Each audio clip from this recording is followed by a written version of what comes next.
If you're driving down State Line Road, you'll pass a little pocket of green squeezed between modern rooftops and asphalt. And it looks ordinary. But if you step past the gate of this historic new Santa Fe cemetery, the ground starts whispering. Under my feet, the earth is deeply rutted, and this place was the final rim of civilization. And if you walk all the way to the far northeast corner, tucked away like a dark secret, you will find a patch of weeds, a shadow, and a story. Now, there are no polished angels here, just a slab of limestone, and it reads simply Horse Thief 1898. Now, you see, they originally buried him with an ordinary rock, and it laid just like that for about 60 years. And about 60 years later, this headstone right here was laid on the grave. Now, let's set the scene. Picture this. It was a pitch black night in the winter of that year in 1898.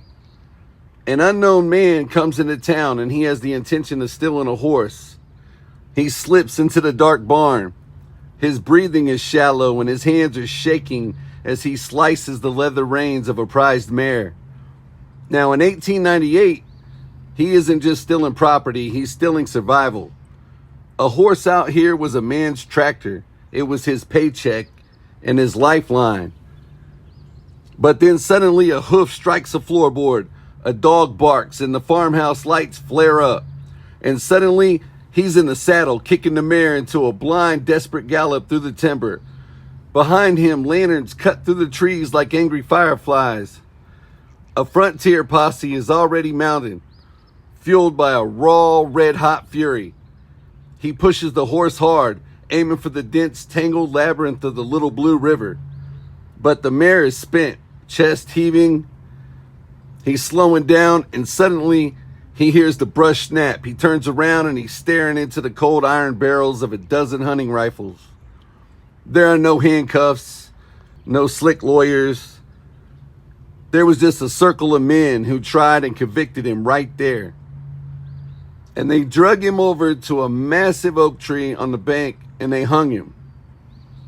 Now, the mob hauled his lifeless body back into the town. But when they got back into the town, that rage instantly cooled into a blanket of collective guilt. You see, they couldn't bury a criminal among the town founders. So they drug him out to the far corner, and they buried him there. Now, decades later, an old-timer named O.P. McKinney started a quiet ritual. See, every year he would come here, and after decorating his own family's graves, he'd walk over to this lonely corner and drop a fresh bunch of flowers on this anonymous stone right here. Now, due to the fact that he was an unknown drifter, all they knew was that he was executed and what year he was executed. And that's what the stone says, the Horse Thief 1898. That was all they knew about him. And if you look closely today, you'll still see fresh roses resting against the rock, left by strangers who only know him by his crime. He came to town at the end of a rope. He was a nameless thief. But he stays here forever and remains a Kansas City legend.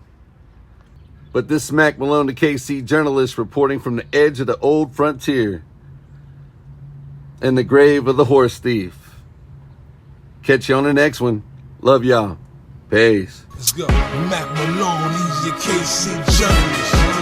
Mack Malone, he's your KC journalist. Mack Malone, he's your KC journalist. Y'all get the best from your KC journalist.